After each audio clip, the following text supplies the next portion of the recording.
Israel ने भी Trump का गजा अमन मंसूबा तस्लीम कर लिया। इसराइली वज़ीर-ए-आज़म बेंजामिन नेतन्याहू की सदर ट्रंप से व्हाइट हाउस में मुलाकात के बाद प्रेस कॉन्फ्रेंस।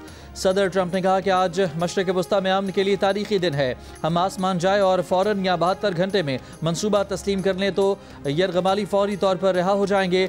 अब फ़लस्तीनी अपनी तकदीर अपने हाथ में लेने का चैलेंज कबूल करें। अगर फ़लस्तीनी अथॉरिटी ने काम ना किया तो खुद जिम्मेदार होंगे। अमन मुआहदे के लिए मशरिक़ वस्ता के ममालिक से मुकम्मल हिमायत हासिल है। वज़ीर-ए-आज़म और फील्ड मार्शल पाकिस्तान ने भी मुआहदे की 100% हिमायत की है। अरब और मुस्लिम मुल्कों का भी शुक्रिया जिन्होंने तजावीज़ पर काम किया।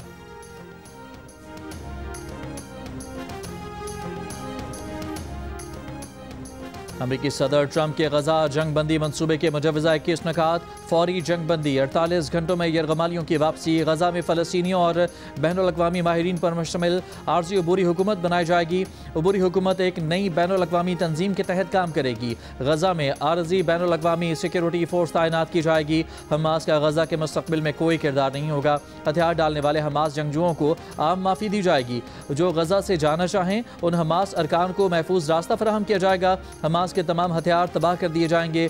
गजा से किसी को ज़बरदस्ती बेदखल नहीं किया जाएगा। गजा वापस आने वालों को वापसी का हक हासिल होगा। गजा में इंसानी इमदाद की फौरी फराहमी की जाएगी। ट्रंप इक़्तिसादी तरक्याती मनसूबे के तहत गजा की तामीर न होगी।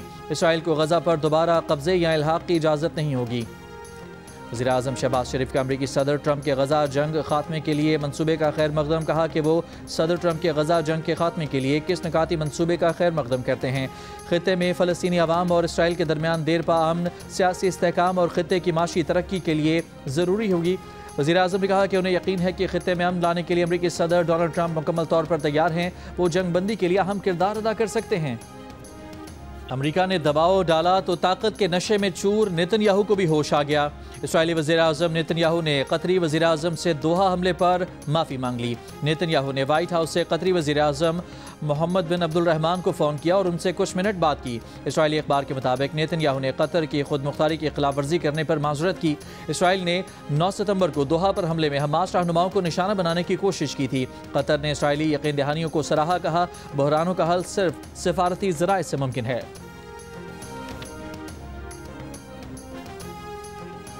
जंग में शिकस्त की खिफ़त भारत को क़यामत तक याद रहेगी। वज़ीर इत्तलात अताउल्लाह तारर की लंदन में मीडिया से गुफ्तगू। कहा ट्रॉफ़ी लेने से इनकार ओछे हथकंडे और भौंडी हरकत थी। मोहसिन नकवी ने बतौर सदर एशियन क्रिकेट कौंसिल भारतीय टीम के रवैये के सबब ट्रॉफ़ी ना देने का फैसला बिल्कुल ठीक किया।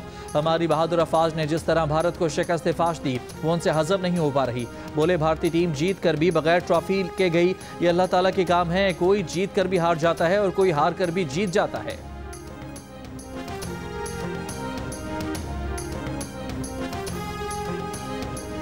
एशिया कप की जीत को ऑपरेशन सिंदूर से जोड़ने पर भारतीय ओपोजिशन जमात कांग्रेस ने मोदी को आड़े हाथों लिया। खेल को जंगी बयानिए से मिलाना नाकाबिले कबूल करार दे दिया। कांग्रेस रहनुमा अतुल पटेल ने सवाल उठाया कि क्या मोदी को खारजा पॉलिसी और सिफारतकारी की कोई समझ है? अगर मैच खेला तो खेल की रूह के साथ खेलना चाहिए था, ना कि इसे जंगी प्रोपेगेंडे में बदल दें। महाराष्ट्र में कांग्रेस के सदर हर्षवर्धन प्रस्काल ने कहा कि मोदी हवा हो, पानी हो या खेल हो, हर जगह सियासत और तकसीम घुसा देते हैं। मुल्क की वक़ार का ख्याल रखने के बजाय मोदी खेलों को भी सियासी नफरत के एजेंडे के लिए इस्तेमाल कर रहे हैं। मेरा पानी मेरा पैसा है, आपको क्या तकलीफ है? मरियम नवाज का एक बार फिर पीपल्स पार्टी पर वार। नाम लिए बगैर कहा कि पंजाब वालों के हक की बात आएगी तो मरियम नवाज आपको छोड़ेगी नहीं। हमने मुदाखलत नहीं की, आप भी बंद करें। पंजाब को मशवरे देने वाले अपने मशवरे अपने पास रखें। हर चीज़ का इलाज बेनज़ीर इनकम सपोर्ट प्रोग्राम नहीं है। आपके पास हर चीज़ का हल कशकोल लेकर खड़े हो जाना है। मांगने वाला सिलसिला बंद हो जाना चाहिए। NFC के तहत सबको यकसां पैसे मिलते हैं। आप अपने पैसे कहाँ लगाते हैं? पंजाब के सैकड़ों मंसूबे गिनवा सकती हूँ। अगर सिंध में कोई काम करें तो मुझे खुशी होती है, लेकिन कुछ कर लें। फैसलाबाद में इलेक्ट्रिक बस मंसूबे की इफ्तिताही तकरीब से खिताब में तहरीक इंसाफ को भी निशाने पर ले लिया। कहा कि गालियां देने वाले आज अपने अंजाम को पहुंचे। मुखालिफिन से कुदरत बदला ले रही है। हमारी तवज्जो खिदमत पर है। पंजाब अपने अवाम को यूरोप जैसी ट्रांसपोर्ट फराहम कर रहा है।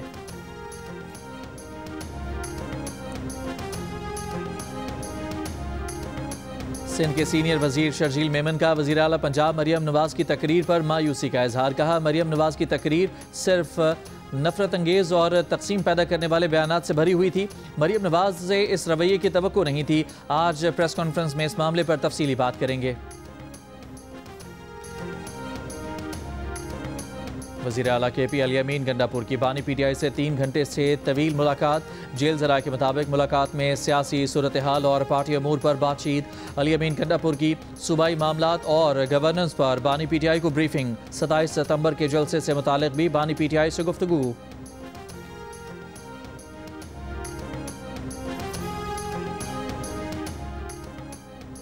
PTI ने मोइन रियाज कुरैशी को पंजाब असम्बली में अपोजिशन लीडर नामजद कर दिया। मलिक अहमद खान बशर की नाअहली के बाद से पंजाब असम्बली में अपोजिशन लीडर का ओहदा खाली था। तहरीक इंसाफ के सेक्रेटरी जनरल सलमान अकरम राजा का कहना है कि अहमद खान बशर अपना मुकदमा लड़ रहे हैं, उन्हें पूरी PTI की ताईद हासिल है।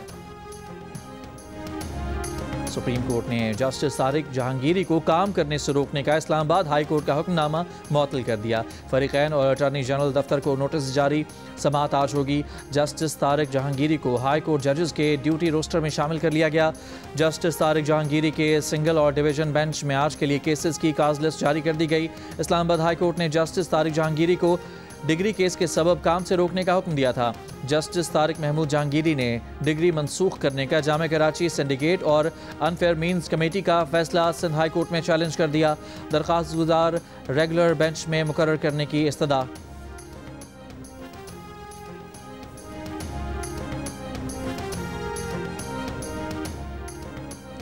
मसनूई ज़हानत अब अयाशी नहीं बका का मसला बन चुकी है। अगर हमने अपने नौजवानों को नई महारतें न सिखाएं तो मुस्तकबिल के दरवाजे हम पर बंद हो जाएंगे। वज़ीर मुमलिकत बिलाल बिन साकिब का अक़वाम मुत्तहिदा की जनरल असम्बली से खिताब। कहा कि बिजली ने सिर्फ उन लोगों की ज़िंदगियाँ तब्दील की जो इसके लिए तैयार थे। मसनूई ज़हानत भी ऐसा ही करेगी। कौमी असम्बली ने इस्लामाबाद के सीनियर सहाफ़ी से बानी PTI की बदसलूकी पर मज़म्मती करारदाद मंजूर कर ली। क्राइम विंग से सहाफ़ी को धमकियाँ देने वालों के खिलाफ कार्रवाई का मुतालबा। PTI ने करारदाद की मुखालफत की। बैरिस्टर गौहर ने कहा कि नहीं जानते कि वहाँ जेल में क्या मामला हुआ, इस मामले को मज़ीद जानना चाहते हैं। वफाकी वज़ीर कानून आज़म नज़ीर तारड़ बोले, एक तरफ वो तनकीद करते हैं कि उनके साथ अच्छा सलूक नहीं हो रहा, लेकिन हमारे अपने रवैये भी जमहूरी होने चाहिए। अडयाला जेल के बाहर सहाफ़ी पर तशद्दुद के मामले पर उन्होंने कहा कि सियासत का हुस्न डायलॉग में है। सियासतदान की ज़बान सख्त होगी तो मामला कैसे हल होंगे।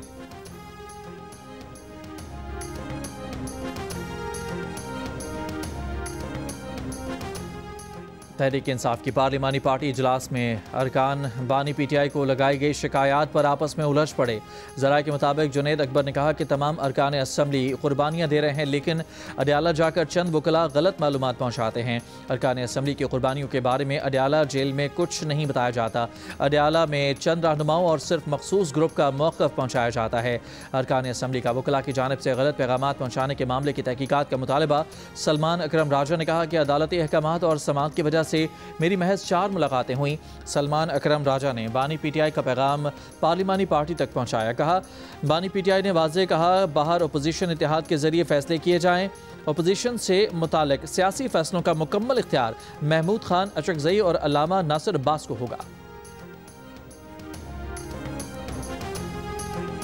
स्टेट अगर टैक्स नहीं करेगी, अपने फंड्स कलेक्ट नहीं करेगी, तो स्टेट मराद कैसे देगी? आपको पता है 30% से ज़्यादा आज़ाद जम्मू एंड कश्मीर में लोग सरकारी मुलाजमत करते हैं। आपका 310 अरब का बजट है, उसमें 150 अरब जो सा है वो सिर्फ पेज एंड पेंशन में जाता है, which goes back to the people of Kashmir. वो कोई सरकार के पास तो नहीं जाता। तो यहाँ पे जो आबादी है उसका बेशतर हिस्सा तो सरकारी तनख्वाहें ले रहा है। तो सरकार ने अगर वो तनख्वाह देनी है आपकी आज़ाद जम्मू एंड कश्मीर की गवर्नमेंट ने, तो उसने टैक्स तो लेने हैं। अगर आप कहते हैं हमने डेवलपमेंट करनी है, उसने टैक्स तो लेने हैं। तो how does it make sense? This needs to be sit down by the politician and they need to decide that. DGI-SPR ने कहा है कि आज़ाद कश्मीर में सियासी सिस्टम काम कर रहा है।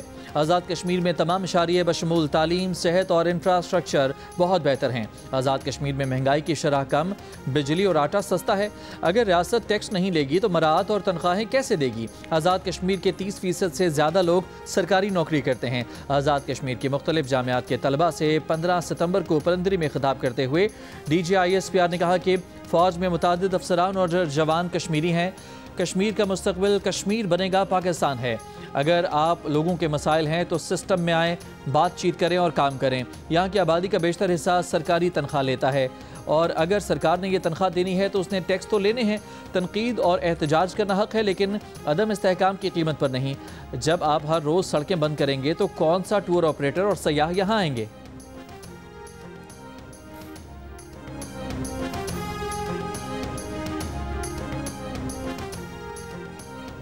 मुजफ्फराबाद में मुस्लिम कॉन्फ्रेंस की अमन रैली पर ज्वाइंट अवामी एक्शन कमेटी के मुसल्लह कारकुनों का हमला, 11 अफराद जख्मी हो गए। पुलिस के मुताबिक बटल में अवामी एक्शन कमेटी के कारकुनों ने एम्बुलेंस को रोक लिया, जिससे एम्बुलेंस में मरीज जाँ बहक हुआ। अवामी एक्शन कमेटी के कारकुनों ने गुलैलों और हथियारों से पुलिस पर भी हमला किया। कानून नाफिज करने वाले इदारों ने मुसल्लह कारकुनों के खिलाफ कानूनी कार्रवाई शुरू कर दी।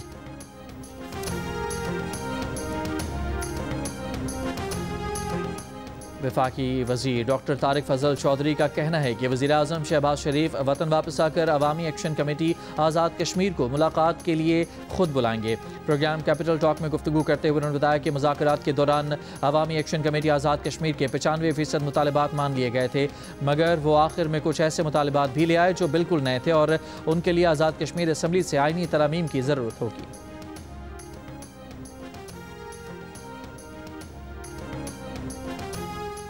आज टैक्स रिटर्न जमा कराने की आखिरी तारीख है। तर्जुमान FBR का कहना है कि तारीख में तौसी की खबरें बेबुनियाद और गुमराह कुन हैं। इनकम टैक्स रिटर्न जमा कराने की तारीख में कोई तौसी नहीं की जा रही। मुकर्ररा तारीख तक रिटर्न जमा न कराने के नताइज होंगे।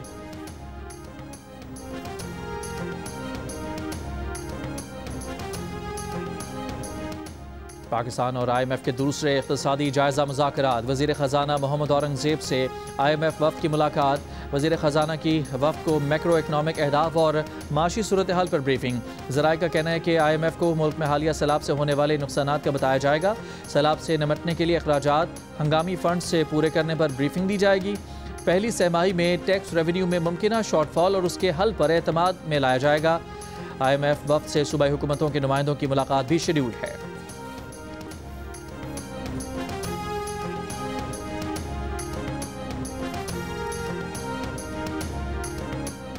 गवर्नर सिंध कामरान टिसोरी ने कहा है कि मोदी इंतहा पसंद शख्स है और उसने आज अपनी क्रिकेट टीम को भी उसी तरह रुस्वा किया जैसे उसने अपनी फोर्सेस को रुस्वा किया।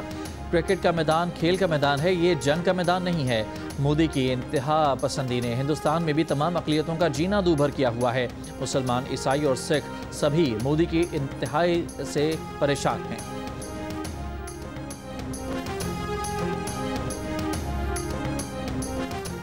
कराची के इलाके औरंगी टाउन में घर के दरवाजे पर फायरिंग करके एक शख्स को कत्ल कर दिया गया। वाक़े का मुकदमा दर्ज। फायरिंग के वक्त एक बच्चा मकतूल की गोद में जबकि दूसरा साथ खड़ा था। वीडियो में देखा जा सकता है मोटरसाइकिल सवार मुल्ज़मान शहरी के पास आकर रुके, धक्का दिया और गोली मार दी।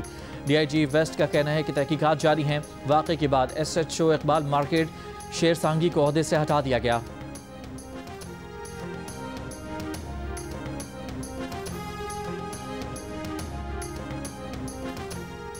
मारूफ अदाकार और हिदायतकार शहजाद बिल्ला लाहौर में इंतकाल कर गए। वो तवील अरसे से ज़्याबतिस समेत दीगर बीमारियों में मुब्तला थे।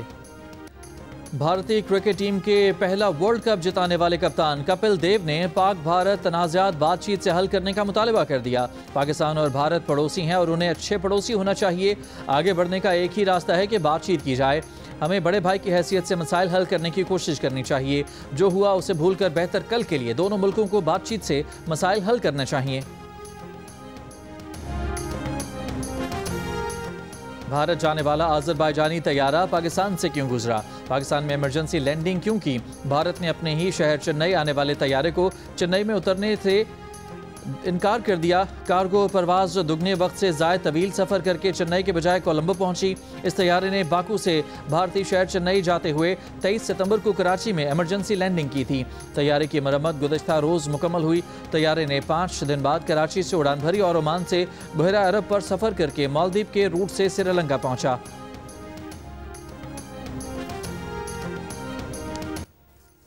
गजा की रिहायशी इमारतों पर इसराइली तैयारों की बमबारी। इमदादी सरगर्मियों में मसरूफ़ लोगों को भी निशाना बनाया। सुबह से अब तक 40 से ज़ायद फ़लस्तीनी शहीद।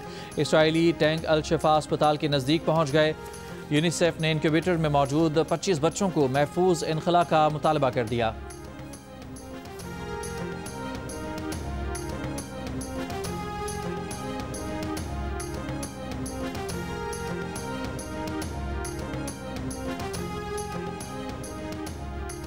यूरोपीय यूनियन ने ईरान पर दोबारा पाबंदियां आयद कर दी हैं। यूरोपीय यूनियन ने तस्दीक करते हुए कहा है कि जौहरी मुआहदे की मुसलसल खिलाफ वर्जी करने पर ईरान पर पाबंदियां लगाई गई हैं। ईरान के मरकजी बैंक और दीगर ईरानी बैंकों के असासे मुंजमद बाज़ ईरानी हुकाम पर सफरी पाबंदियां भी आयद। ईरानी खाम तेल की खरीदारी और तरसील, सोने और बाज़ बहरी साजो सामान के फ़रोख्त पर भी पाबंदी है। यूरोपीय यूनियन ने कहा कि ईरान से सिफारती मुज़ाकरात के लिए दरवाज़ा अब भी खुला है।